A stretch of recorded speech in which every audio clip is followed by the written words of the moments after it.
Hello everybody.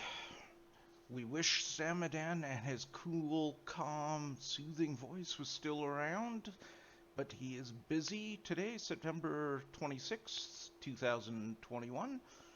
We're just waiting for the Wowhead blog to pop up, and then we can discuss it. Uh, I have no advance notice of what he has written, and so I'm going to be just as surprised as everybody else.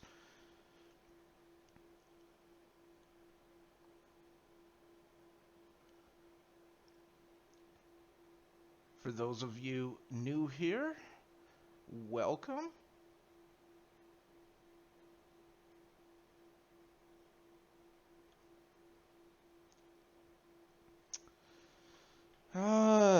This will be interesting.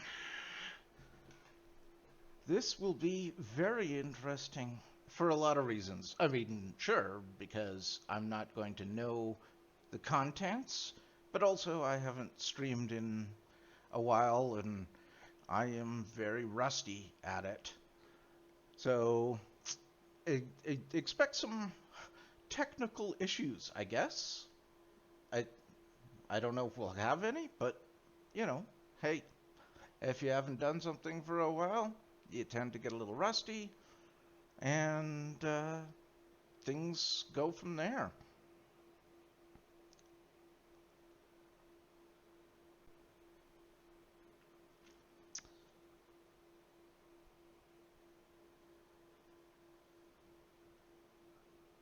The other thing I'm kind of interested in is finding out how many people want to know about the blog without Samadan. That will also be a curious factor.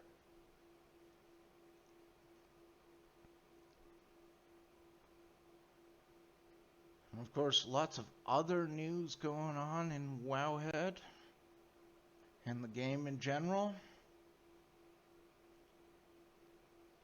Is anyone playing Diablo 2?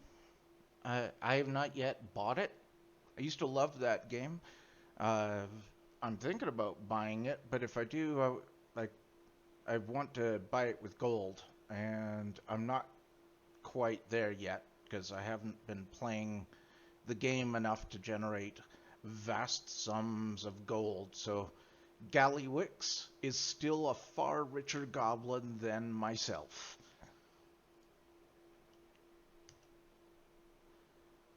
Hey, Rook, how's it going?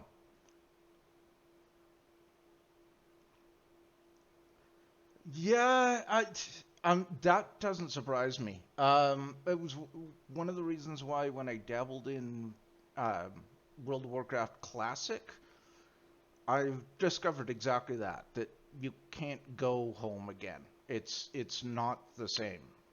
The game is the same, but we've all changed. So yeah, it's yeah. But Diablo 2 is, well, no, Warcraft is older, but I remember less about Diablo 2 than I do about vanilla Warcraft. So, worth an experiment? Like, maybe? This is kind of why I don't want to pay actual money for it.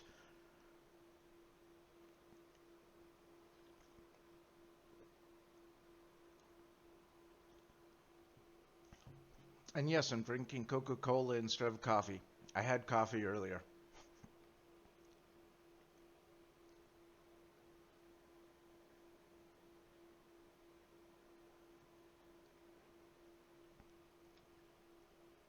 And it's just after noon my time. The blog should come up pretty quick here. In the meantime, should I pop open the game and let you see the goings on in my corner of World of Warcraft? Is that something that would interest you until the blog comes up? Oops. I did not mean to click that. Oh, never mind. The blog just went live. There we go, ladies and gentlemen. So, like I was saying a few minutes ago, I have no idea what's in this blog. This is going to be interesting because I'm going to learn just as much as you guys go through this. So, once again, thank you to Samadan for your curating all of this and posting it. So, if anyone follows on Samadan on Twitch or YouTube or whatnot, definitely keep checking him out. We're going to miss him today, and especially his Bob Ross voice. So, how many issues is this? This is issue number 196. So, Samadan has been doing the blog for almost as long as Gumdrops did.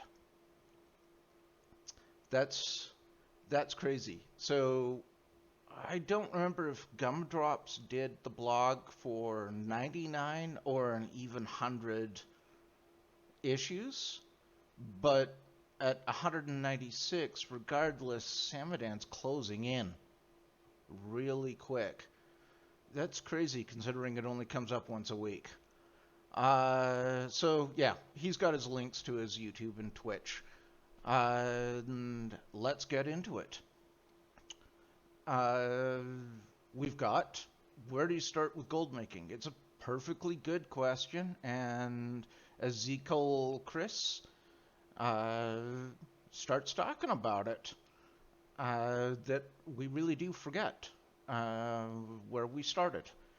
And he writes, and that's over on Reddit, if you want to pull up his full article, that he writes that he's already read the starting guides and already got an initial plan, which was to farm materials, build up from there.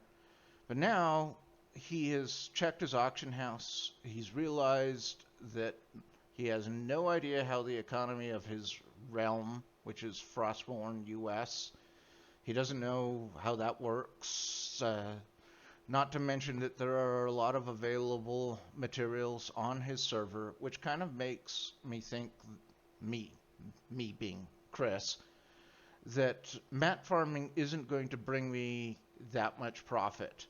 Do you folks have any suggestions or strategies on someone who's completely new to gold making and is confused on where to start?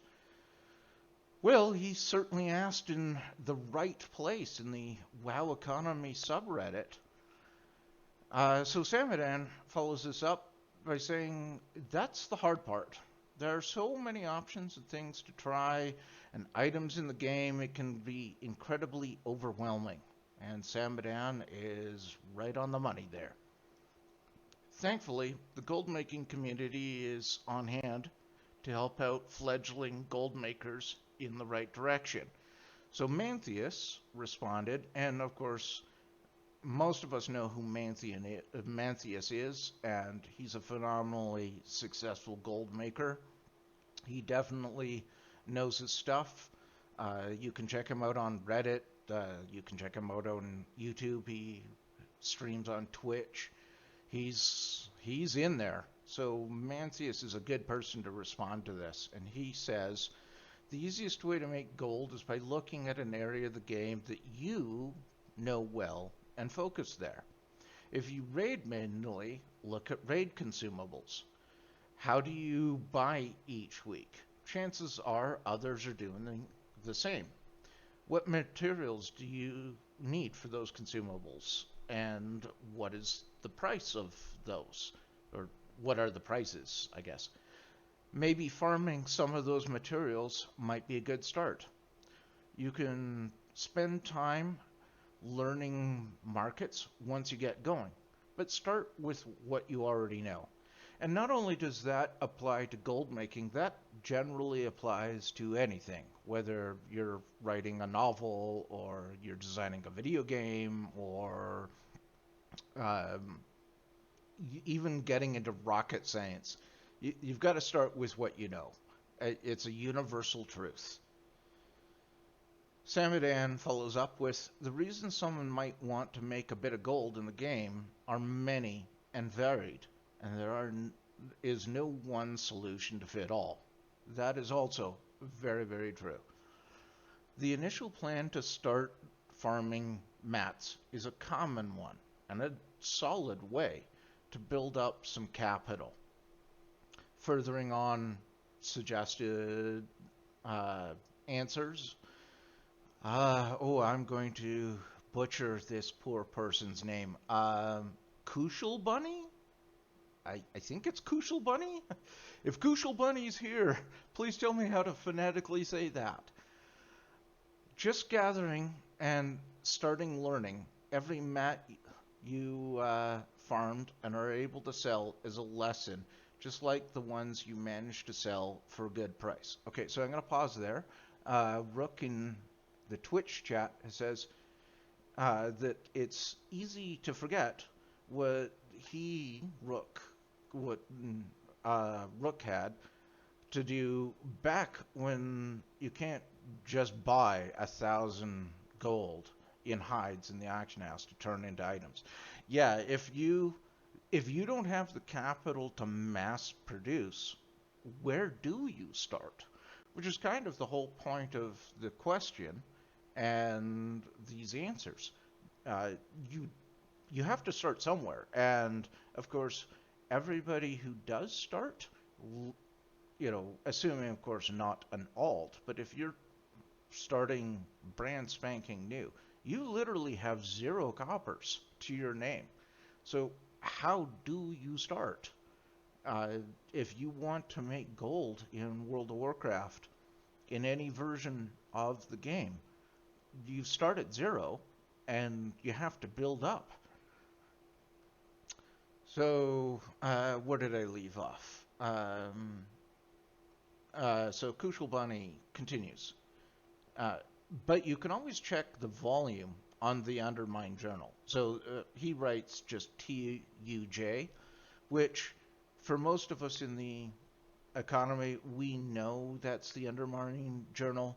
But of course, if you're not familiar, TUJ, the Undermine Journal, is only for retail WoW. You need to go to nexushub.co, I think it is, for Classic and Burning Crusade. What they do as websites is they track the auction house throughput, the comings and goings, and the prices. You can get things what are called heat maps. So when an item is popular and when it dips throughout the week, and time stamps, and you can see a histogram of what an item is worth, what it typically sells, and how often it sells. So the Undermine Journal and Nexus Hub are vital components, and I'm just throwing that out there because everybody just says TUJ and forgets that some people don't actually know what that is. So you check the volume on the Undermine Journal or Nexus Hub for Classic and Burning Crusade Classic to figure out what the markets are and the kind of movement. The key is often diverse stock. So even if you don't sell your farmed mats in a week, you just have to add different stuff to your sell list. And I'm going to pause there, and that is also phenomenally good advice. The more varied things that you have for sale, the more likely you are to sell things, even if each individual type of item doesn't sell super quick, rapidly. I've heard it in years past that if you don't have 1,000 different auctions, you're not really in the market. That could be true, but you could also play devil's advocate that even just a few hundred items are, you're getting into diversity. And when they talk about materials, for example, just herbs, if you were just in the herb market, well, Shadowlands by itself has what, half a dozen different herbs? That's not one market per se. I mean, yes, you are in the herb market, but because there are 6 different herbs and they all sell in different quantities and at different rates and are different popularities based on the potions and flasks and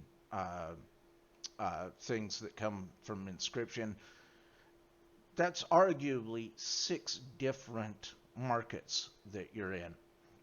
So Rook here in chat continues.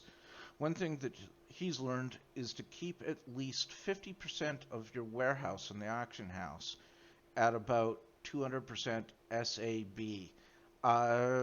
Could you explain what SAB means there, please, Rook? Hi, Darkwing. So Rook follows that up with, if there, that way, if there ever is a crazy spike, you can cash in while still having materials in hand. Oh, yes, smart average buy, of course, right. So, yeah, SAB is smart average buy. Yep, absolutely. Okay. I get the joke, Dark, but I'm not going to read that one. I'm not going to read those. I know you're poking some fun. All right. Okay. So, Kushal Bunny's still going on here. That's not a bad thing. It just means he or she has more to say. If you want a strategy, I can tell you to farm 200 bars or units of every ore in the game and post them daily. You will see what sells fast and what takes more time to sell, and you can figure out if it is worth your time. From there, you can check out what crafts the ores use that you sold, or what they're used for, and you can further go from there and maybe even get into crafting. Samadan agrees with me because it is solid, good advice. Starting small, try a few things out and learn from there. It has always been Samadan's or his approach this way, and every experience adds to the learning. Yeah, you're going to make mistakes and you're going to make some successes, and both inform and teach you. You'll make a lot more gold in the long run if you look forward to logging on, which, given everything, I'll just say everything rather than being specific. Yeah, logging in is a bit of a struggle. That's a different issue altogether, but yes, it's probably worth talking just in of itself. So also on Reddit, Bazevin will chime in a minute here. So Rook is saying the strategy works for, I guess those are item levels. 87, 200, 230 crafted gear as well. Make one of everything and see what sells. So before I get into what Bazevin says here, I'm going to add to what Kushal Bunny was saying. I'm not sure if we'll get to this because I haven't pre-read the blog. I'm literally reading it at the same time as you guys. Besides Trade Skill Master, the Undermine Journal, Nexus Hub, and all of those very valuable tools, several people forget when they're starting out, or even when they're advanced, and they just feel like just farming the world. that there are, in fact, some great tools, some add-ons in the game already that basically uh, provide all the information that you need. Um, Off the top of my head, you need the add-on Roots or Routes, depending on what part of the world you will pronounce that, which creates, well, routes in any given zone for the gathered materials. So whether they're orbs or herbs or fish or whatever it is, and you can either make singular routes to target a specific thing, or you can go by type, or you can do multi-routes. And TomTom is a waypoint arrow, and all you have to do is follow the waypoints to point, and if a node is active, you just gather it. Well, to find out what nodes could potentially exist, which does not actually mean that the node is active, you need GatherMate2 and its plugin GatherMate2 data, which you then import. And that is a scrape of Wowhead's database for those materials. And now you're on the path. If you want to do something predetermined for routes rather than creating the routes themselves, you can add the add-on Worth It to that, which has some preloaded routes which you can then import into routes. And again, you just follow the TomTom waypoint.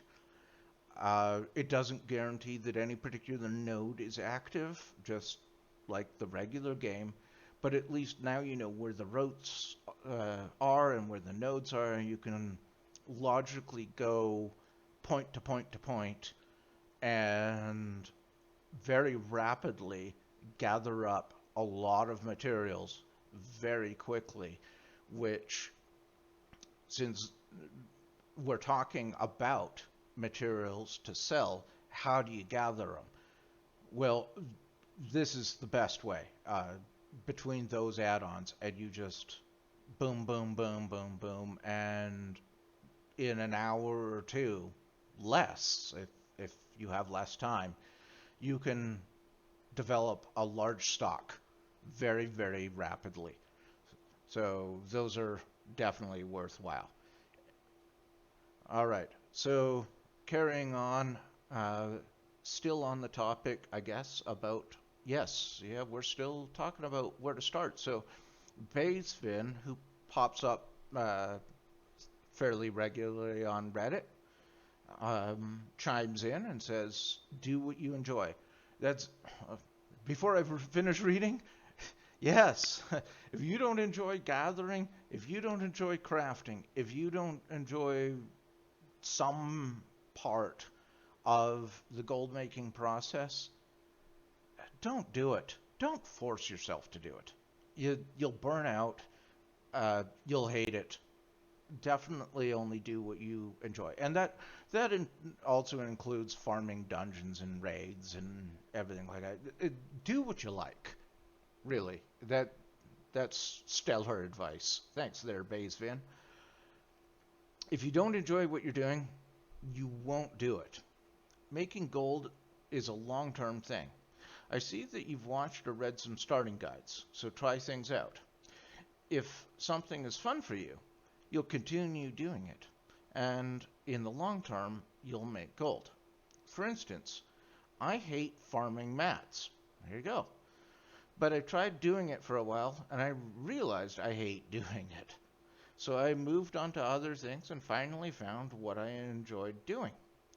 You'll make a lot more gold in the long run if you look forward to logging in. It's different for everyone. There are enough guides to get you started on every aspect. Just gotta find your niche. And that's right. Well, nobody's actually bringing it up. I'm going to do a self-plug.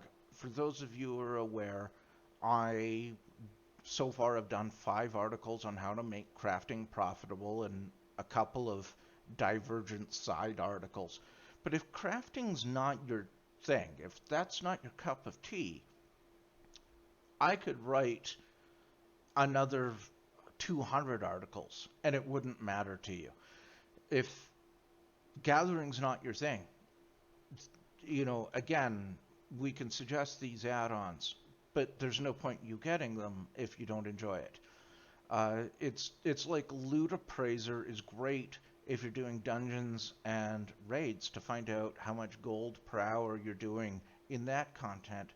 But again, if you don't like doing dungeons and raids, don't do it. Do it what you like. Bazevin is bang on the gold there. Samadan follows up with, you don't even need Trade Skill Master at this stage. TSM is a whole other learning curve in itself. There are plenty of guides, and he's probably linked, I'm going to mouse over, YouTube playlist. There are plenty of guides out there already for that. And there are, of course, guides on the Getting Help on tradeskillmaster.com, both video and written guides. So there are guides on YouTube, there are guides on the WoW Economy subreddit, there's guides on the Trade Skill Master. If you need help, help can be provided. If you want help, not only will it be provided because it exists, we as a community are very giving, and we will help people out for sure, absolutely, because every time somebody does well with the economy, it actually benefits everybody because it stabilizes prices and recovers lost causes and resets markets, and generally it's good for everybody, even for people who are not inherently in the gold making sub community. Everybody benefits. Once you are all ready to dive in, then TSM helps with pretty much every aspect of gold making. I mean, not every aspect, but yes, pretty much every aspect, most aspects for sure.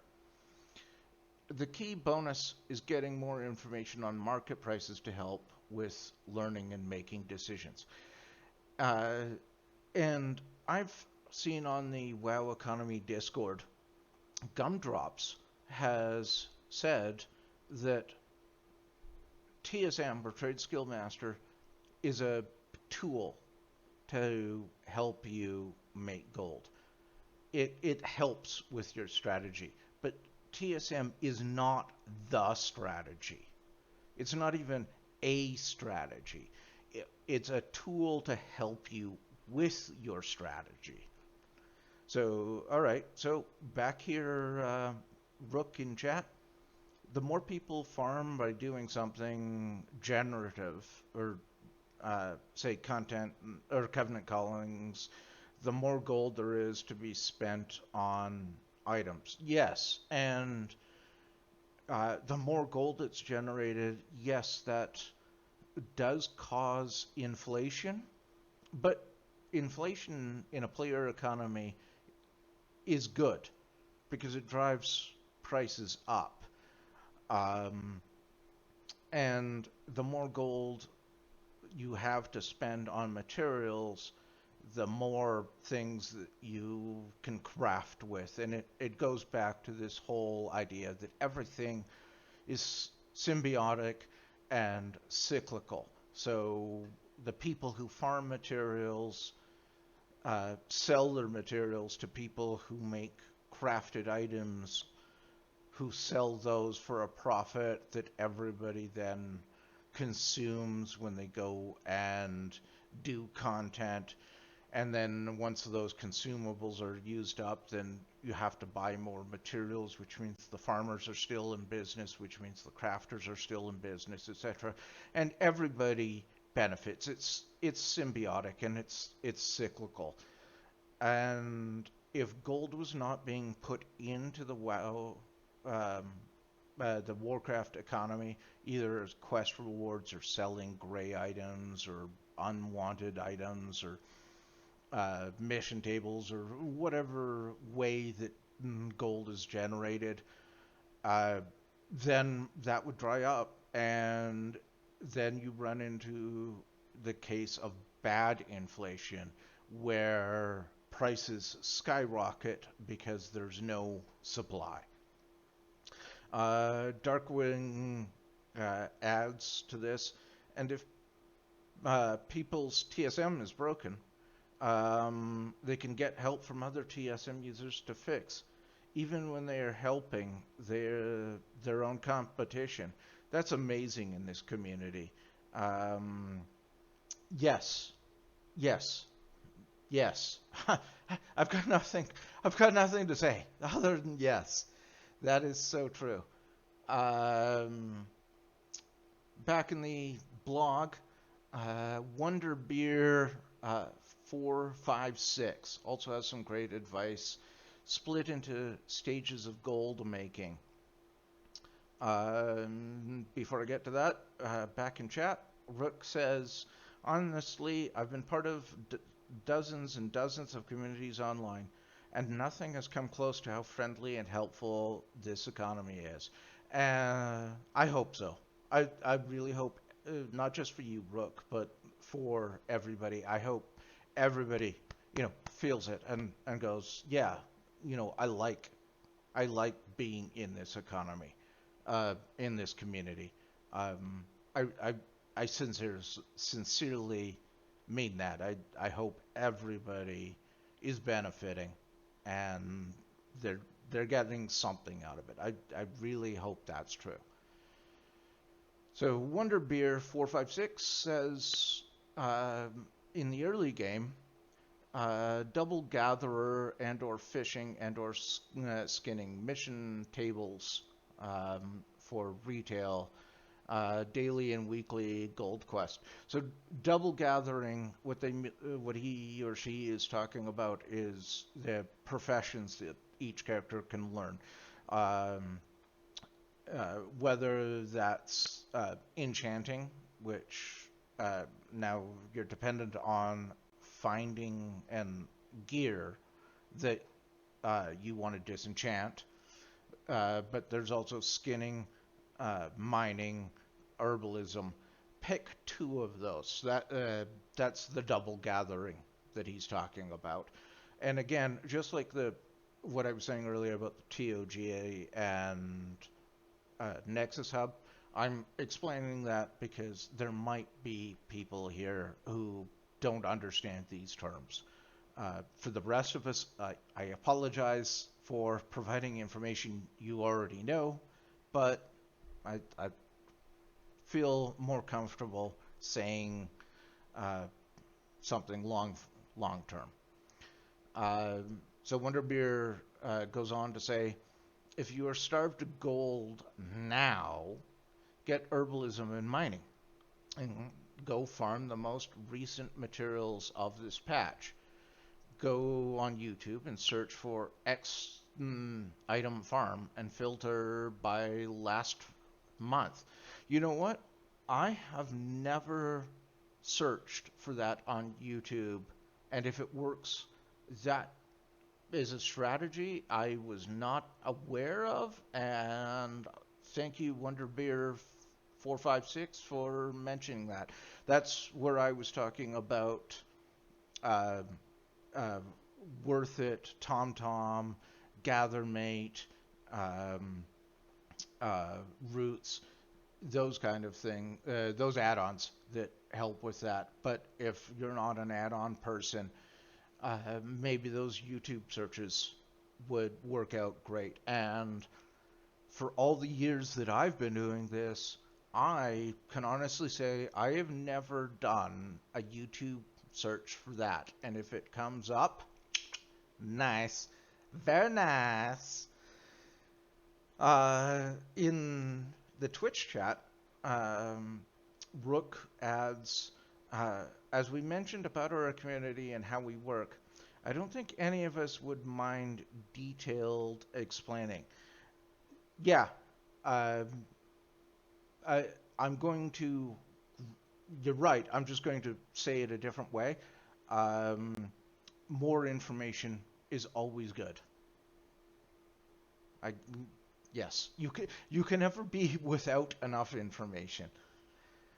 Um, Wonder Beer 456 says that's the early game. So if you're in the mid game, current patch strategies basically providing for the average end game player. So you're doing mid game content to help end game players at this point, which is mostly consumables made with alchemy, enchanting, jewel crafting, cooking. He forgot inscription. Um, you know, you're basically feeding the beast, as it were. You can be a provider of augment runes and Corthia crystals if you want.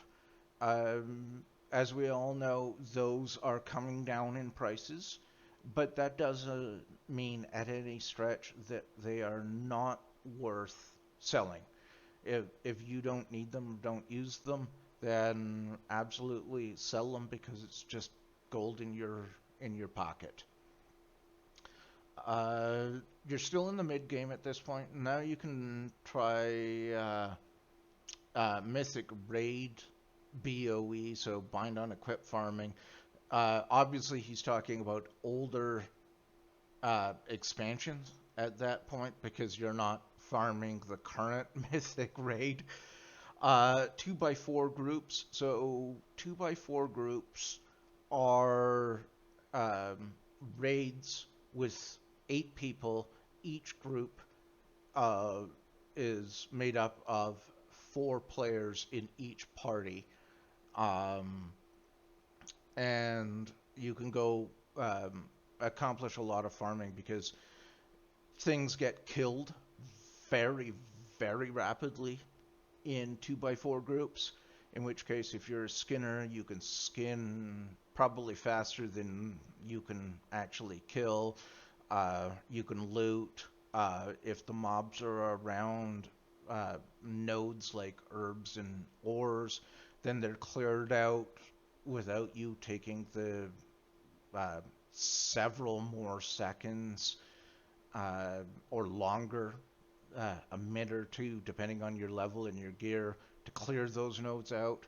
So 2x4 farming vastly speeds up gathering and killing, and yeah, that's definitely worthwhile. Before I get into Wonder Beer 456 late game suggestions, back to Twitch stat. Rook says that he buys 5,000 Corthite crystals a week. Please sell yours. See, there you go. So even though they're a tenth of what their price was before patch 9.1 came out, quantity makes up all the difference there. And Darkwing says he sold his first yesterday 3 for 200 gold each. Are you talking about augment runes or Corthites, or what are you talking about there, Darkwing? BOEs? What did you sell 3 of for 200 gold? And while you answer that, we'll go back to Wonderbeer, who's talking now about the late game.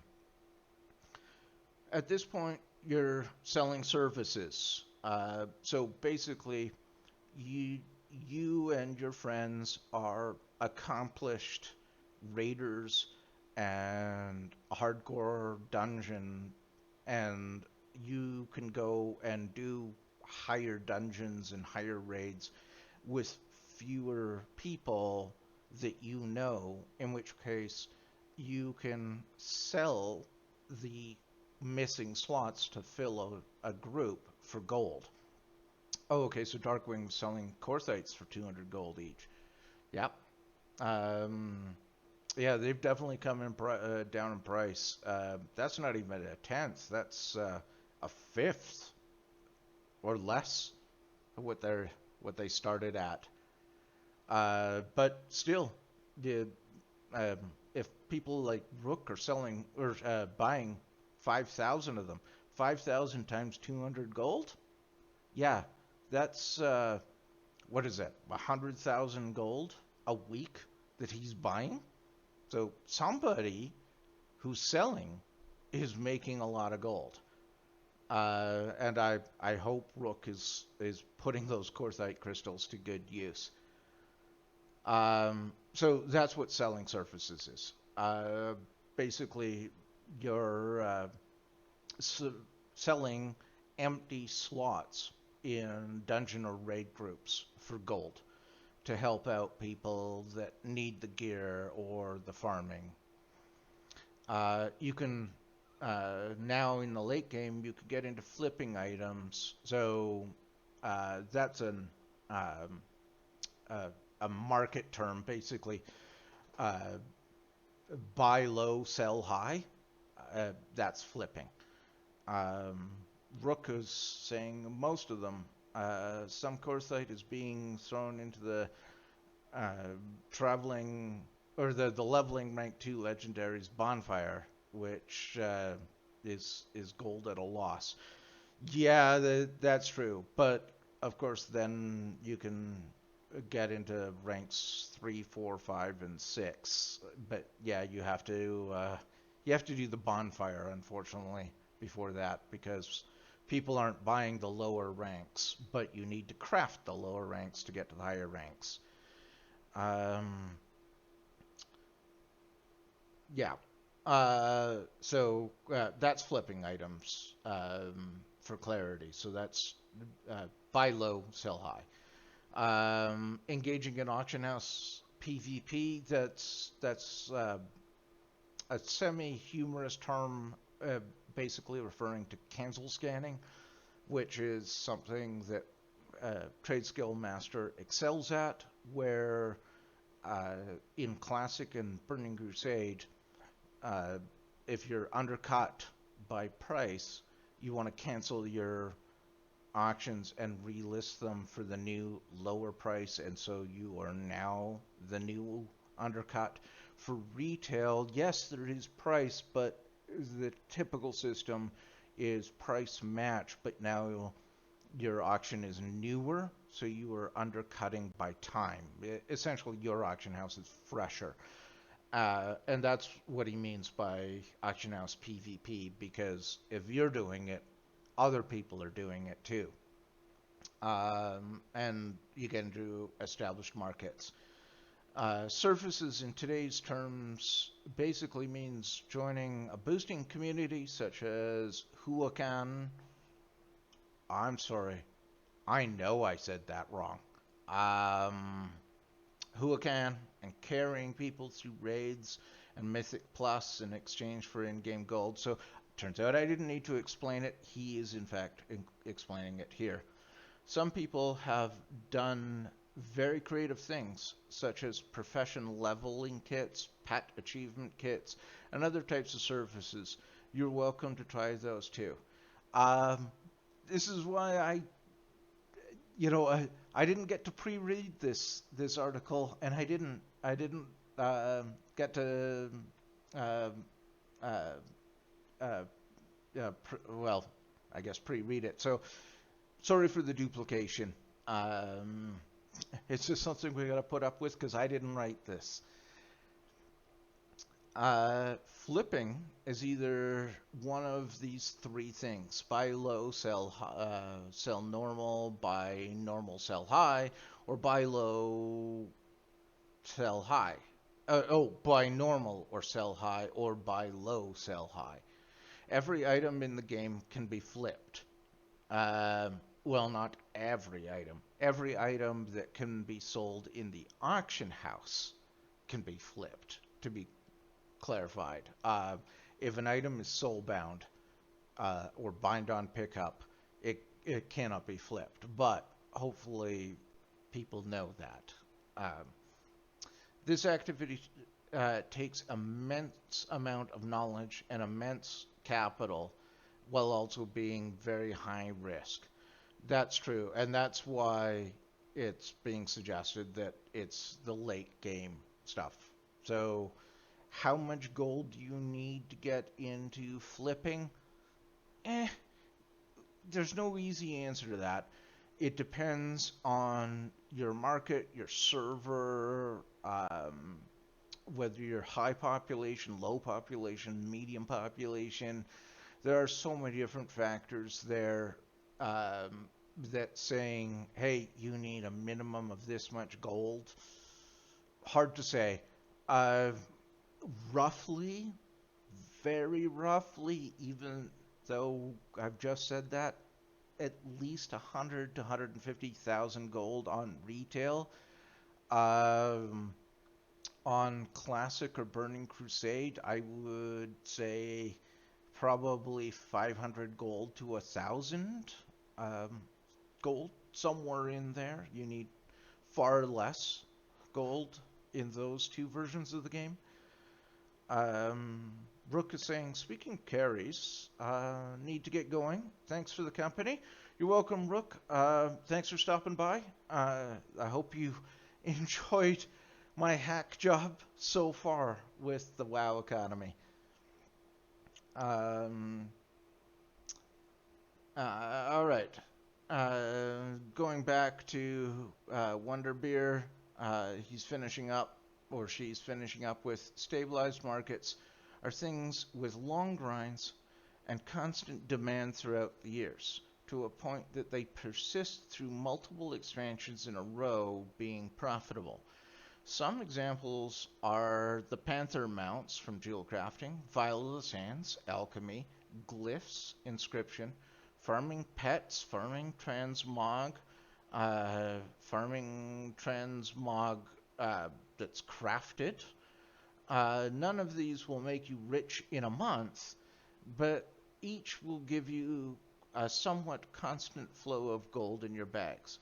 Each of these activities and grinds will keep you so much occupied that you likely won't have time for all of them at the same time, so simultaneously.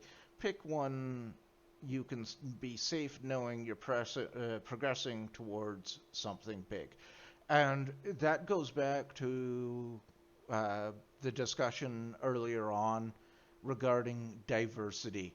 Uh, that's definitely a late game auction house strategy. The more diverse you can be in what you offer, so the sheer quantity of different items that you have for sale, the better. I mean, talking about the the transmogs, the BOEs, the that kind of stuff. Each one of those typically do not sell quickly.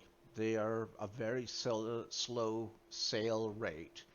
But if you had 1,000 different BOEs, you can fairly expect to sell at least a handful every day, or several of a week, mostly because of playing the odds, and you have enough that you can cycle through, and that goes back to the diversity.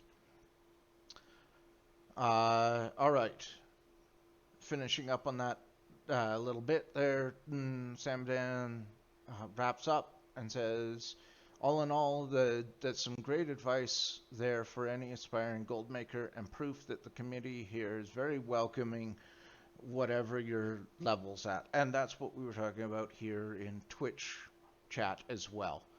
So this is Sunday, coming up in a couple of days here. This will go away until the next time Warlords of Draenor Time Walking comes through. Fingers crossed that Blizzard does this again the next time Warlords comes through. But right now, there are several unobtainable items that you can buy from the time walking vendors in retail WoW. Uh, there, there's transmog items. There are recipes for almost every profession, um, and on the surface, they are, especially the profession recipes, they are expensive because each one requires 1,500 time walking badges. But if you get these, you're better off, even if getting one. You're better off because now that broadens your diversity in uh, the the recipes that your characters know, and as the saying says, when you're going to craft, you never know what's going to be profitable if you do not know the recipes. So thank goodness that Blizzard has put these older recipes back in the game, even if it's temporary, and you can buy them uh, good. So Darkwing in chat is saying it's previously unobtainable, I guess, since you can get them again. Yes, but it's temporary. As soon as time walking is over, um, they're gone again. And we have no idea if Blizzard's going to be nice and put them back in the next time time walking cycles through, or even if it's going to be tied to a specific time walking. Um, this could be a one and done. We don't know. So if you are in a position on retail WoW to get these older recipes, definitely get them if you can. I agree, Darkwing, that you think that these unobtainables will return next time walking. I think you're right. Uh, that seems probable or likely, but Blizzard's done weird things before, so fingers crossed. Be optimistic, but we cannot guarantee it. If you can buy the recipes now, don't wait. Um, so we're talking about these on the blog. Excuse me, I'm going to take a sip here.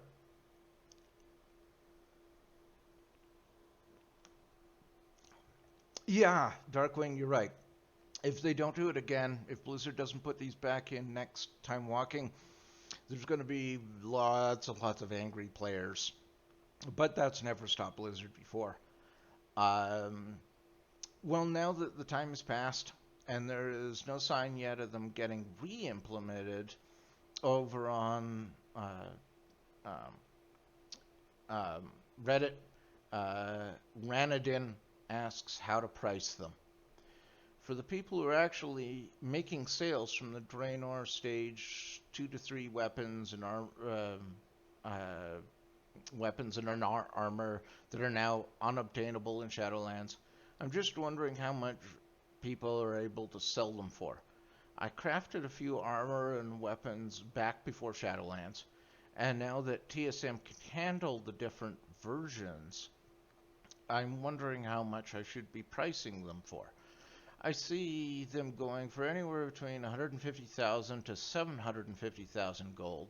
Holy smokes. Since they're unobtainable. 150k seems a bit low, considering how cool some of the models look.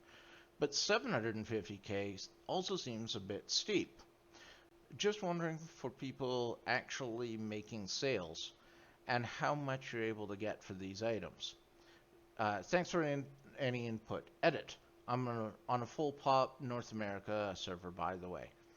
So before we get into the answers, I would tell you that the absolute minimum you should sell any crafted item, whether it's these unobtainables or regular items, if the item is crafted, sell it above the cost to craft. Full stop. uh, that people don't, and then they wonder why they have no gold. But of course, that only applies to crafted items. I think what uh, Ranadin is specifically asking about is the non-crafted items that are temporarily returned. So Crucial Bonnie is back with an answer, and he said, she says, when I heard the change was coming, I crafted one of each of them.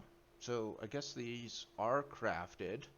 I now only have one level 3 axe left, and the cheapest item I sold for was 62,000.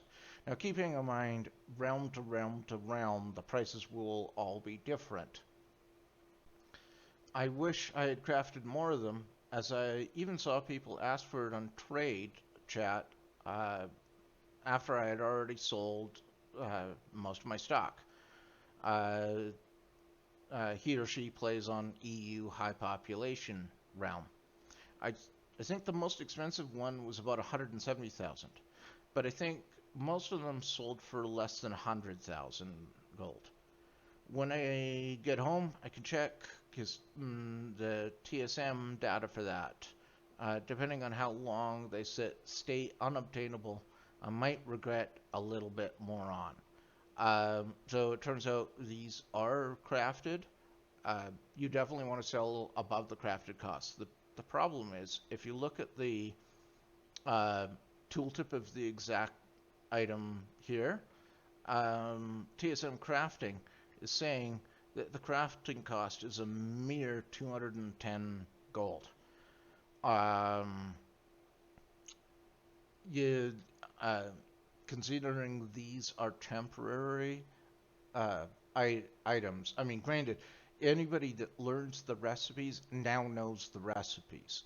So over time, they will slowly trickle in, but very slow compared to recipes that you can just get anytime you want. These are definitely time sensitive. Um, I don't have a good answer about how much they should go for. Uh, we'll get into some more answers. But definitely above 210 gold, and I would say significantly more than that for sure. Um, Sir Darkwing in Twitch chat is saying if they, meaning Blizzard, don't do it again, yeah, loads of angry people. So I read that already.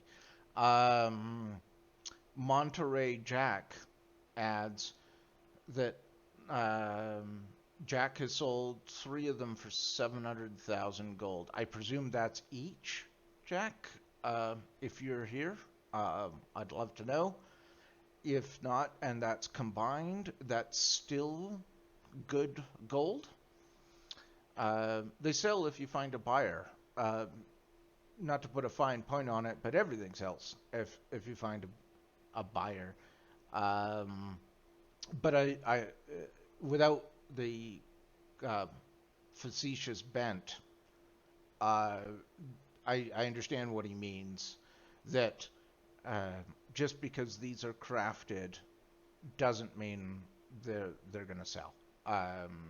You you need a buyer. Um, so I'm sorry for being a little facetious. I know what Jack meant there. Armor apparently rank 6 is best in slot twink gear, and just happened to have 2 of them. Exo316 said made upwards of 4 of each rank 2 and rank 3 back before the change, and they still sell a week, which is a phenomenally good sale rate actually, for 75,000 for the rank 2s and 100,000 for the rank 3s. Seems the cloth sells the slowest since I still get a decent number of rank 2 and 3 um, I guess he's talking about in his inventory. Well, most of the other things sell out very getting uh, much more rapidly. I figure sell them for a decent price, but sell them regularly. Should sell me out before they patch them back in. Since I think they said they were adding them back in a future patch. Um, if if I have any sitting here when they come back, they suddenly lose a lot of value. That's true. As you sit on things, they depreciate. Even if the raw gold doesn't change, the fact that you have to list, cancel, expire, you're chipping away at your potential profits, and that's where the loss of value comes from. I'd recommend looking at the Undermine Journal. So thanks for the link to TUJ right there. See if any at the current item level variation 45 or 46 are priced at. Um, and he chose an example here. On a very specific niche market, and we have no idea if or when they're getting put back in the game. If you have some or are looking for some, let us know in the comments below. Qyune's material storage idea. While we're on the subject of putting things back into the game, Qyune had a great idea the other week about account-wide storage of materials. Server-wide, account-wide banks where all characters on the same realm can access profession materials from anywhere in the game. This quality of life suggestion would ease up on bag space the need for bank alts, mailing to characters tickets from missed mails, and Qyune tags in the Warcraft developers over on Twitter. And that's a stellar idea. It sounds a lot like the bank or the vault that you see in the Diablo games, where every character has access to them. Right now, the banks and reagent banks are tied to the specific character that you're at. So yes, it is a little bit of a hassle. Obviously, Trade Skill Master can help with that with its task list in the gathering. If you set up the gathering sources in the correct way, that it can prompt you to go to an alt and collect the actual amount of materials. But if you don't have to log out and you just have a communal universal account-wide bank, that really would be a phenomenally good idea. Obviously, if Blizzard did that, it would be something for retail. As much as that would be beneficial for Classic and Burning Crusade Classic, it's not something that they would put into that because of the no changes, regardless of how good the idea actually is for the change.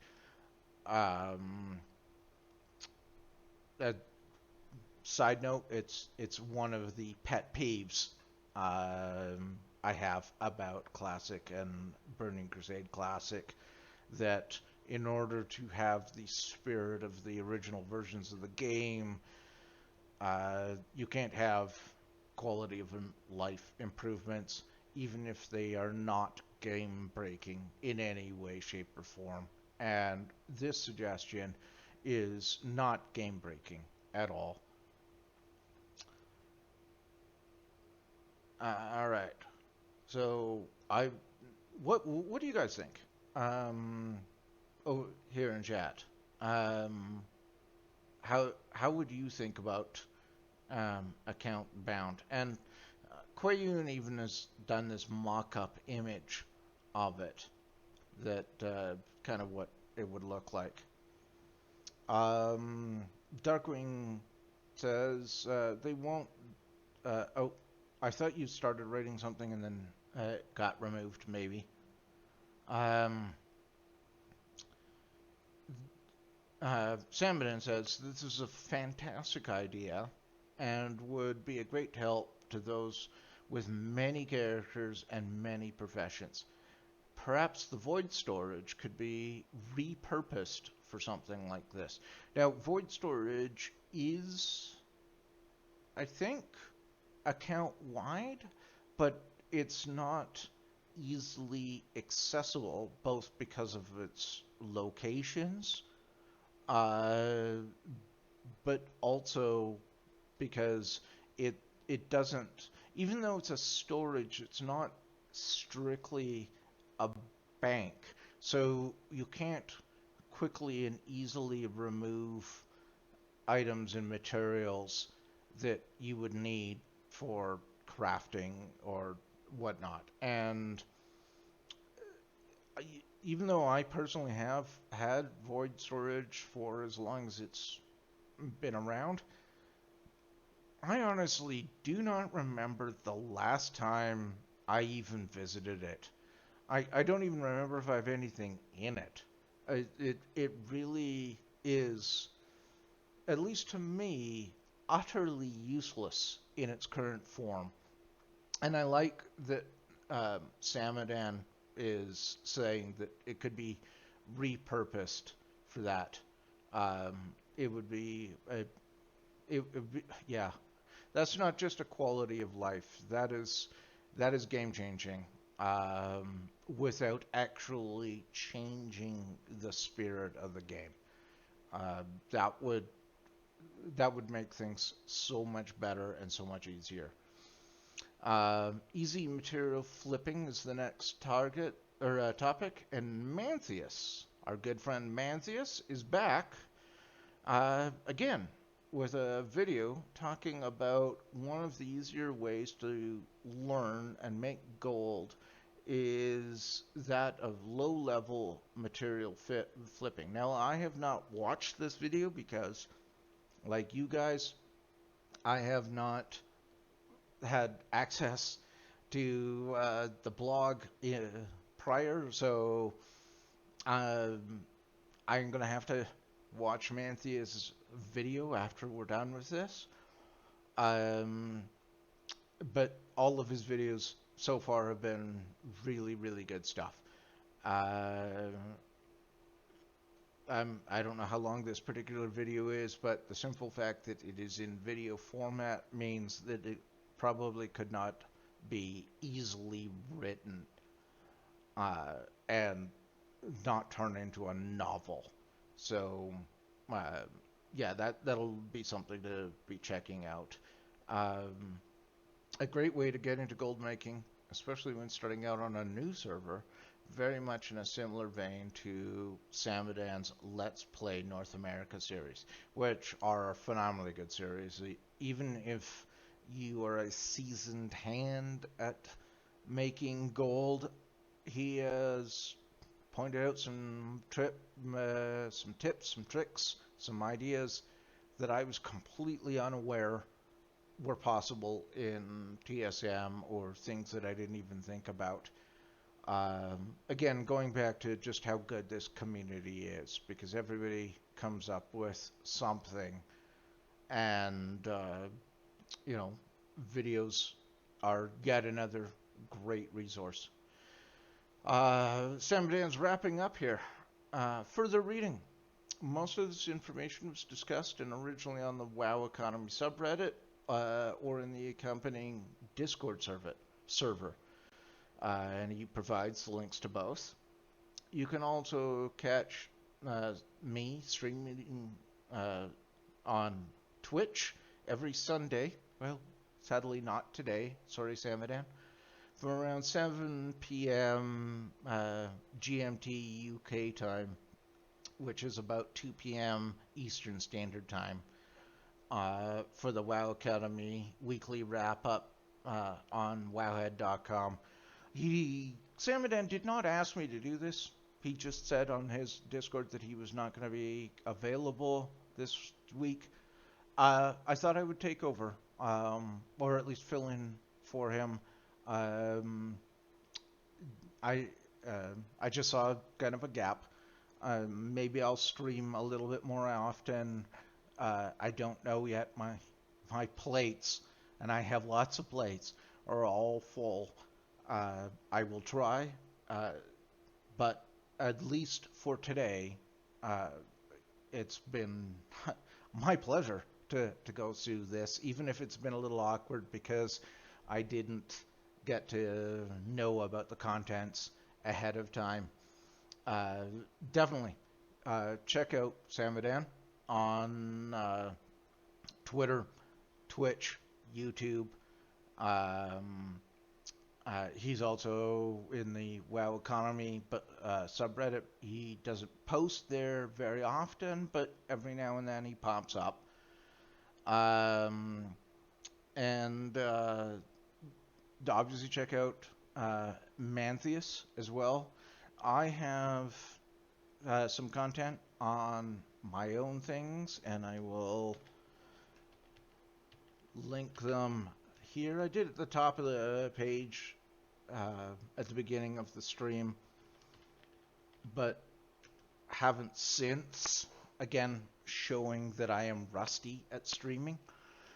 So even though Samadan's not here to directly help me out, and I'm reading through this in spirit. Thank you, Samadan, and God bless you and your family. I'm not really a religious person, but I do like the sentiment of that phrase. I really hope life is looking down on you, good sir. Samadan finishes up. Hopes that he found the blog this week is useful. If you have any suggestions or feedback, please say so in the comments below. And until next time, happy gold making. So, in spirit, that is Samadan signing off. Okay, I'm going to refresh this page on Wowhead, see if there are, in fact, any comments on the page itself. One comment. What have we got?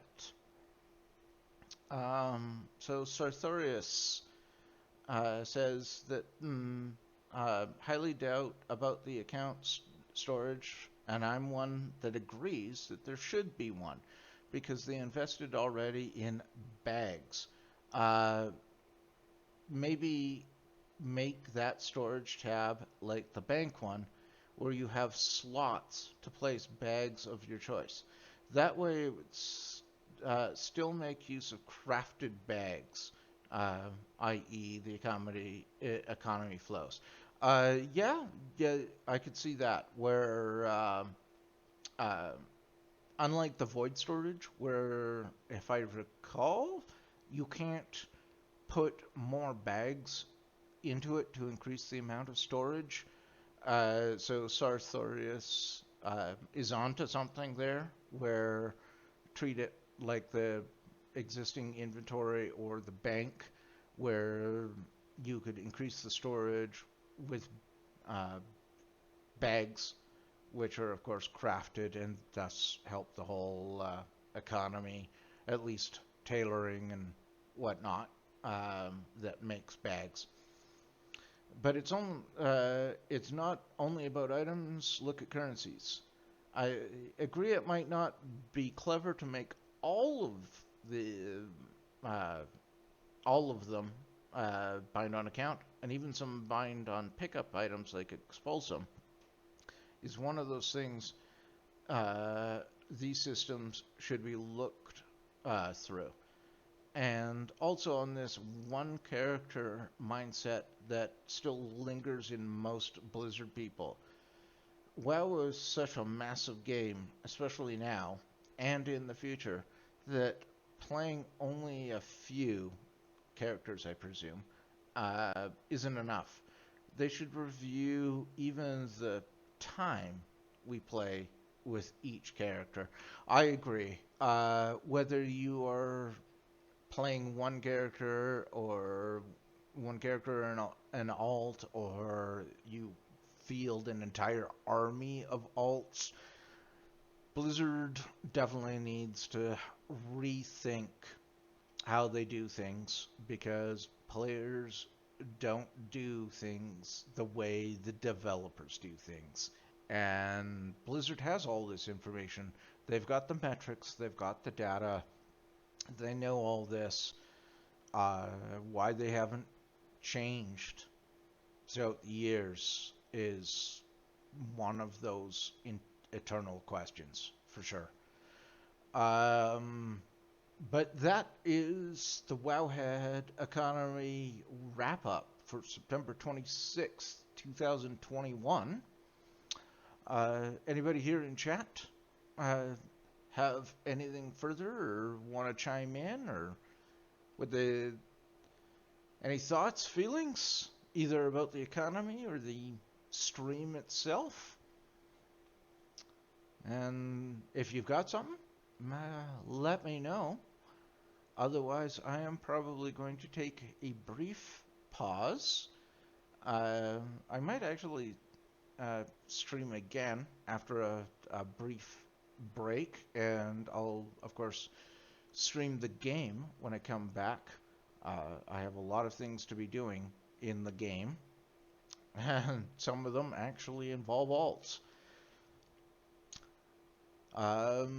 Otherwise, definitely thank you, everybody who popped in, and to Darkwing and Rook, who have been asking questions and adding comments. Other than that, I'm not sure when I'm going to be back. I will say after lunch. So, kind of, we'll say roughly half an hour or so.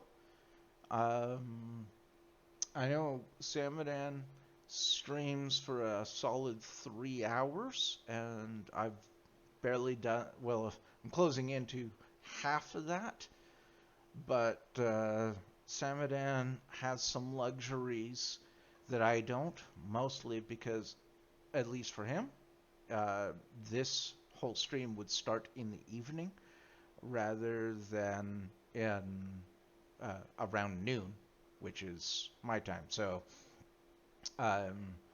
that's one of Samadan's luxuries. I had to delay lunch, but I wanted to get this for everybody, and I hope everybody enjoyed themselves, learned some stuff, and I will see you guys in about half an hour or so. All right, take care. Make all the gold.